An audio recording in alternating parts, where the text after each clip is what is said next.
أعوذ بالله من الشيطان الرجيم. بسم الله الرحمن الرحيم. الحمد لله الذي أنزل على عبده الكتاب ولم يجعل له عوجا قيما لينذر بأسا شديدا من لدنه ويبشر المؤمنين الذين يعملون الصالحات أن لهم أجرا حسنا ماكثين فيه أبدا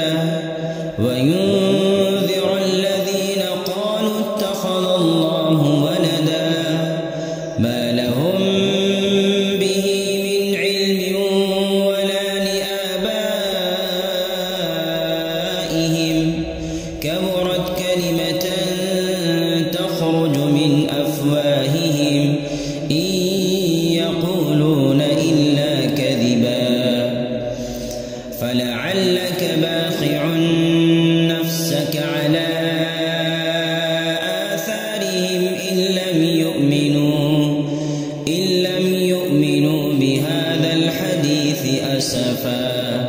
إنا جعلنا ما على الأرض زينة لها لنبلوهم أيهم أحسن عملا وإنا لجاعلون ما عليها صعيدا جرزا أم حسبت أن أصحاب الكهف والرقيم كانوا من آياتنا عجبا إذ أوى الفتية إلى الكهف فقالوا ربنا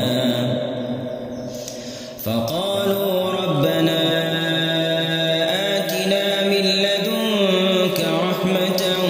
وهيئ لنا من أمرنا رشدا فضربنا على آذانهم في الكهف سنين عددا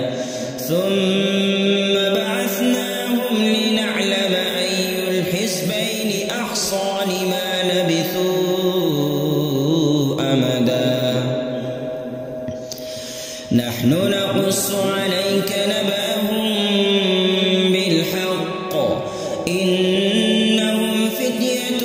آمنوا بربهم وزدناهم هدى وربطنا على قلوبهم إذ قاموا فقالوا ربنا رب السماوات والأرض لن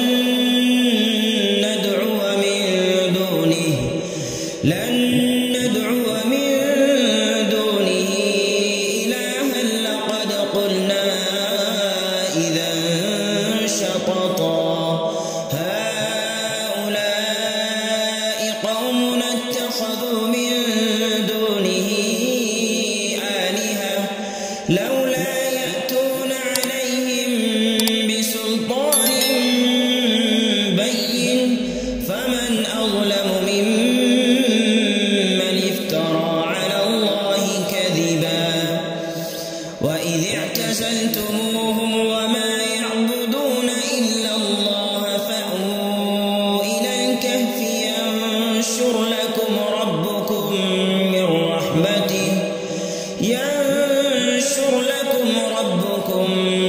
رحمته ويهيئ لكم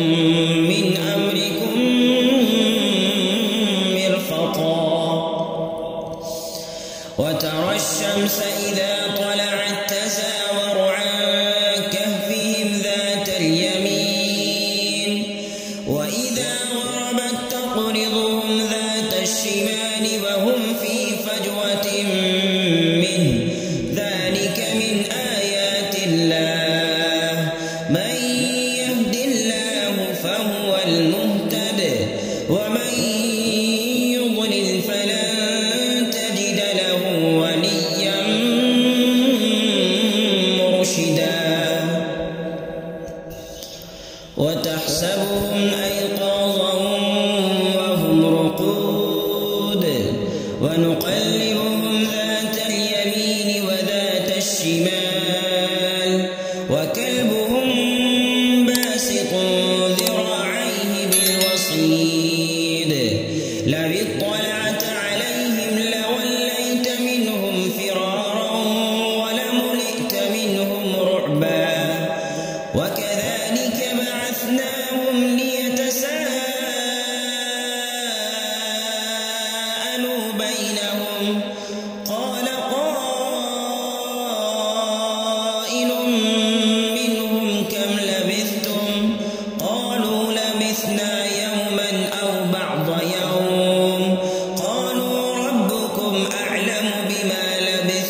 بكم أحدا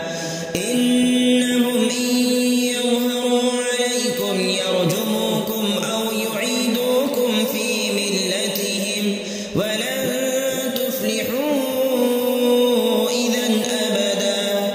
وكذلك أعثرنا عليهم ليعلموا أن وعد الله حق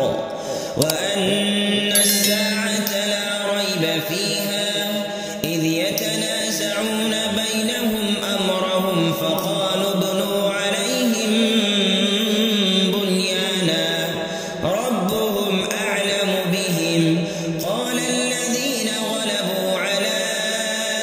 أمرهم لنتخذن عليهم مسجدا سيقولون ثلاثة رابعهم كلبهم ويقولون خمسة سادسهم كلبهم رجما بالغيب ويقولون سبعة وثامنهم كلبهم قل ربي أعلم بعدتهم ما يعلمهم إلا قليل فلا تمار فيهم إلا مراء ظاهرا ولا تستفت فيهم منهم أحدا ولا تقولن لشيء إني فاعل ذلك غدا إلا أن يشاء الله واذكر ربك إذا نسيت وقل عسى أن يهديني ربي لأقرب من هذا رشدا ولبثوا في كهفهم 300 سنين وازدادوا 9 قل الله أعلم بما لبثوا له غيب السماوات والأرض أبصر به وأسمع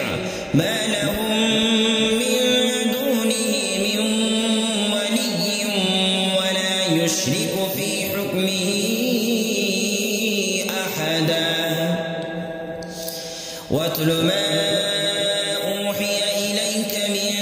كتاب ربك لا مبدل لكلماته ولن تجد من دونه ملتحدا واصبر نفسك مع الذين يدعون ربهم بالغداة والعشي يريدون وجهه ولا تعد عيناك عنهم تريد زينة الحياة الدنيا ولا تطع من أغفلنا قلبه عن ذكرنا واتبع هواه وكان أمره فرطا وقل الحق من ربكم فمن شاء فليؤمن ومن شاء فليكفر إنا أعتدنا للظالمين نارا أحاط بهم سرادقها وإن يستغيثوا يغاثوا بماء كالمهل يشوي الوجوه بئس الشراب وساءت مرتفقا إن الذين آمنوا وعملوا الصالحات إنا لا نضيع أجر من أحسن عملا أولئك لهم جنات عدن تجري من تحتهم الأنهار يحلون فيها من أساور من ذهب ويلبسون ثيابا خضرا من سندس واستبرق متكئين فيها على الأرائك نعم الثواب وحسنت مرتفقا. واضرب لهم مثلا الرجلين جعلنا لأحدهما جنتين من أعناب وحففناهما بنخل وجعلنا بينهما زرعا. كلتا الجنتين آتت أكلها ولم تظلم منه شيئا وفجرنا خلالهما نهرا. وكان له ثمر فقال لصاحبه وهو يحاوره أنا أكثر منك مالا وأعز نفرا. ودخل جنته وهو ظالم لنفسه قال ما أظن أن تبيد هذه أبدا وما أظن الساعة قائمة ولئن رددت إلى ربي لأجدن خيرا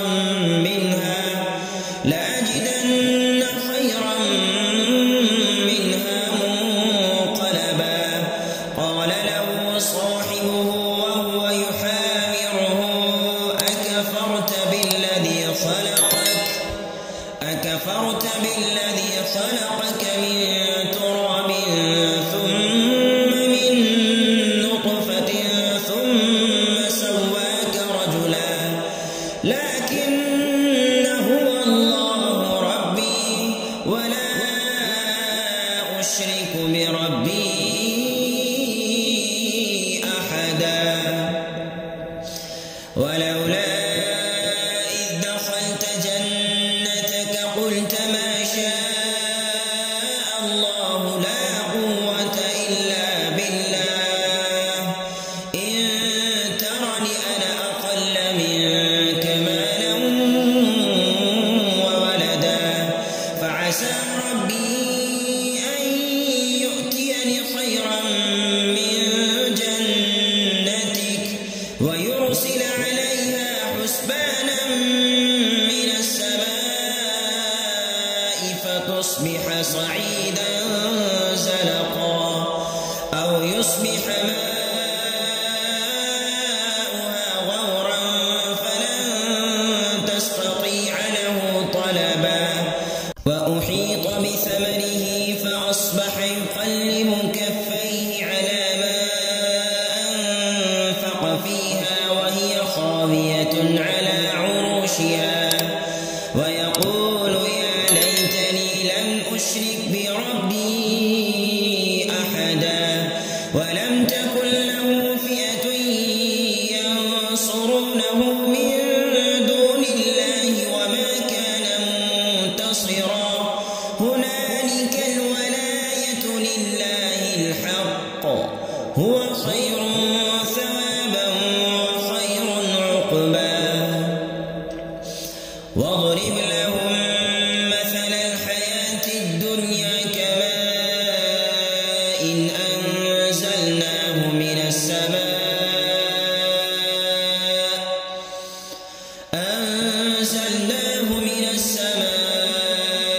فاختلط به نبات الأرض فأصبح هشيما تذروه الرياح وكان الله على كل شيء مقتدرا. المال والبنون زينة الحياة الدنيا والباقيات الصالحات خير عند ربك ثوابا وخير أملا. ويوم نسير الجبال وترى الأرض بارزة وحشرناهم فلم نغادر منهم أحدا وعرضوا على ربك صفا لقد جئتمونا كما خلقناكم أول مرة بل زعمتم أن لن نجعل لكم موعدا. ووضع الكتاب فترى المجرمين مشفقين مما فيه ويقولون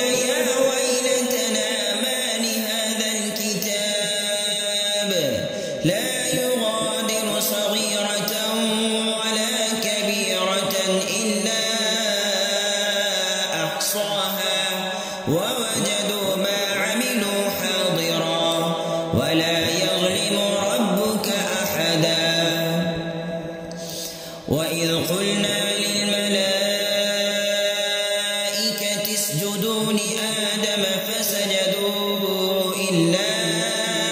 إبليس كان من الجن ففسق عن أمر ربه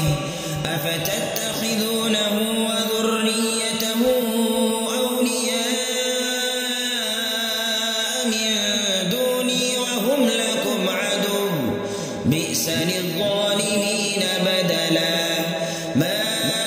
أشهدتهم خلق السماوات والأرض ولا خلق أنفسهم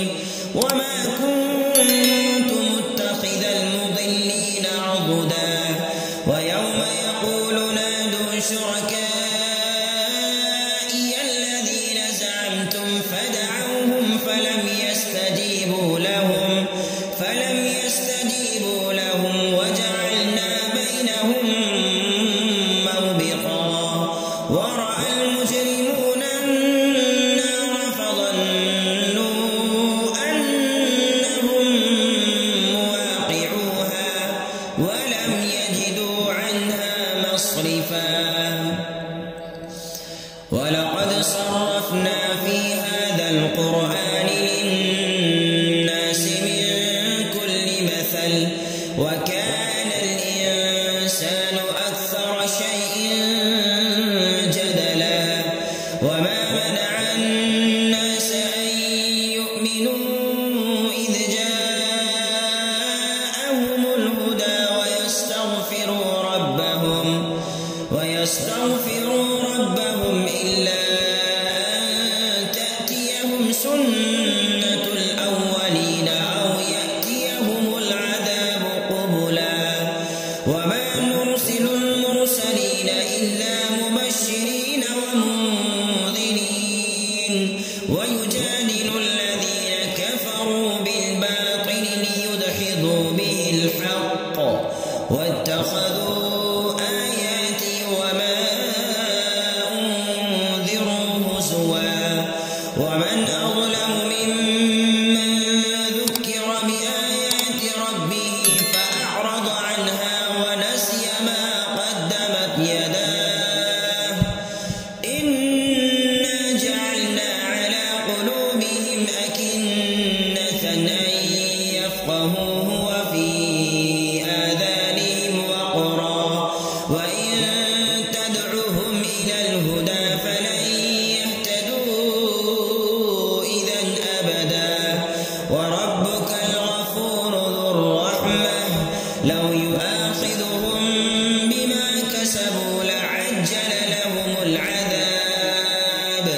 بل لهم موعد لن يجدوا من دونه موئلا وتلك القرى أهلكناهم لما ظلموا وجعلنا لمهلكهم موعدا وإذ قال موسى لفتاه لا أبرح حتى أبلغ مجمع البحرين أو أمضي حقبا فلما بلغا مجمع بينهما نسيا حوتهما فاتخذ سبيله في البحر سربا فلما جاوزا قال لفتاه آتنا غداءنا لقد لقينا من سفرنا هذا نصبا قال أرأيت إذ أوينا إلى الصخرة فإني نسيت الحوت وما أنسانيه إلا الشيطان أن أذكره واتخذ سبيله في البحر عجبا قال ذلك ما كنا نبغي فارتدا على آثارهما قصصا فوجدا عبدا من عبادنا آتيناه رحمة من عندنا وعلمناه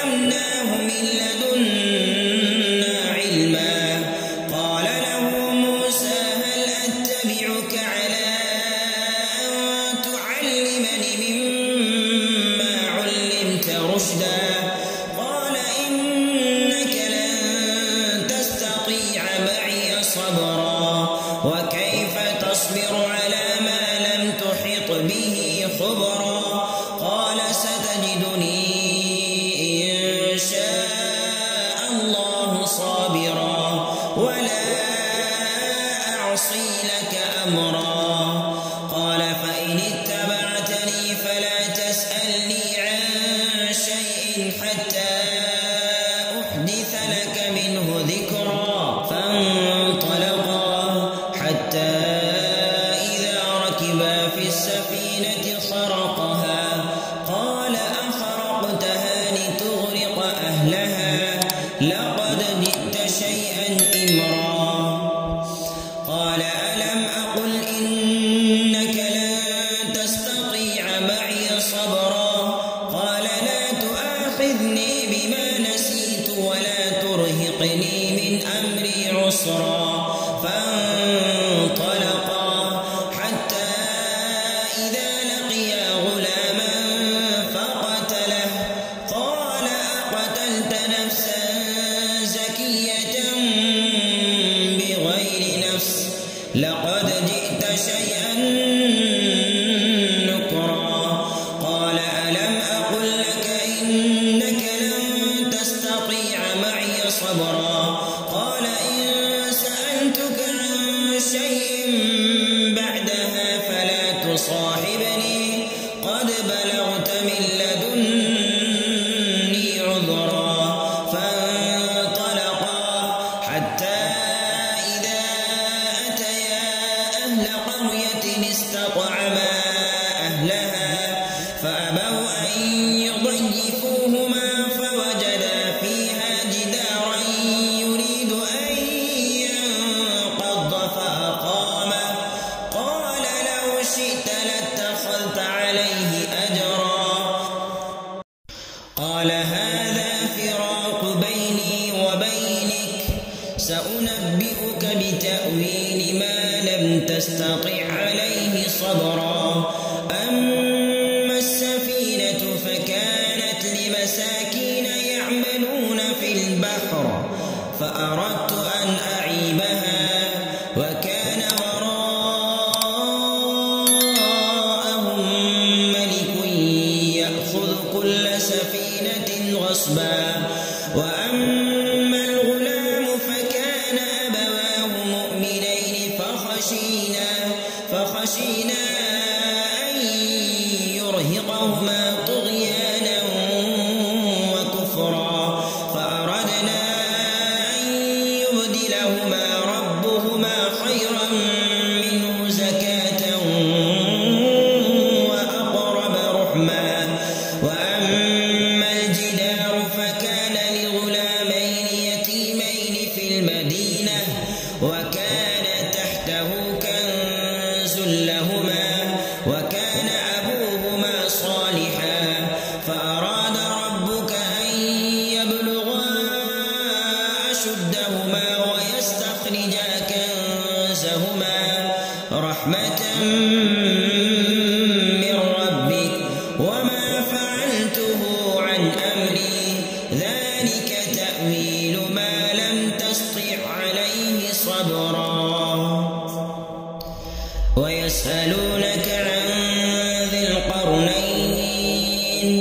قل سأتلو عليكم منه ذكرا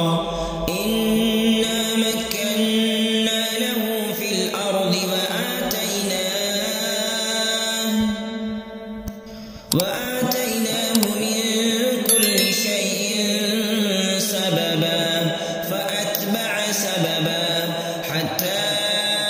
إذا بلغ مغرب الشمس وجدها تغرب في عين حمئة ووجد عندها قوما قلنا يا ذا القرنين إما أن تعذب وإما أن تتخذ فيهم حسنا قال أما من ظلم فسوف نعذبه ثم يرد إلى ربه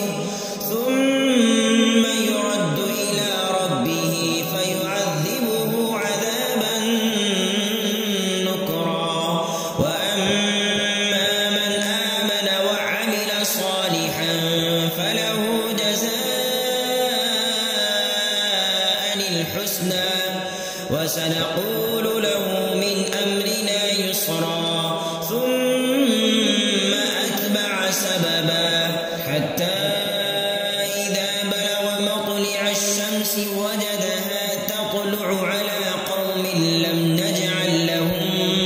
من دونها سترا كذلك وقد أحطنا بما لديه خبرا ثم أتبع سببا حتى إذا بلغ بين السدين وجد من دونهما قوما لا يكادون يفقهون قولا قالوا يا ذا القرنين إن يأجوج ومأجوج مفسدون في الأرض فهل نجعل لك خرجا على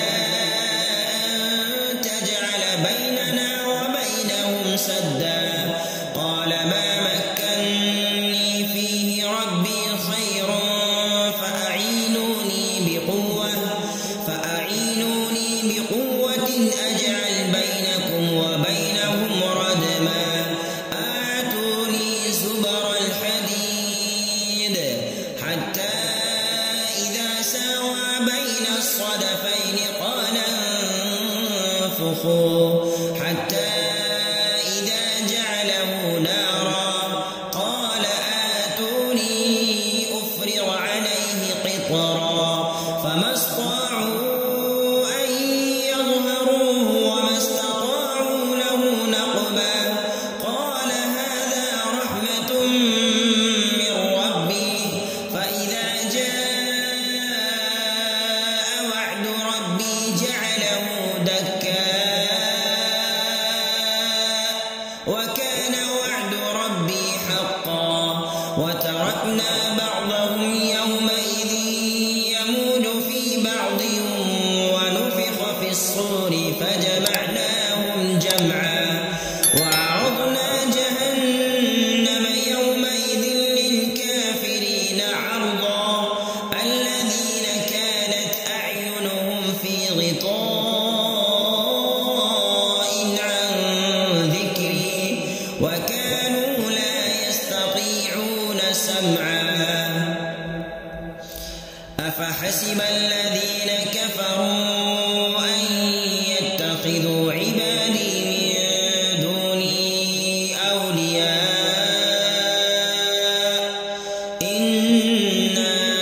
أعتدنا جهنم للكافرين نزلا قل هل ننبئكم بالأخسرين أعمالا الذين ضل سعيهم في الحياة الدنيا وهم يحسبون أنهم يحسنون صنعا أولئك الذين كفروا بآيات ربهم ولقائه فحبطت أعمالهم فلا نقيم لهم يوم القيامة وزنا ذلك جزاؤهم جهنم بما كفروا واتخذوا آياتي ورسلي هزوا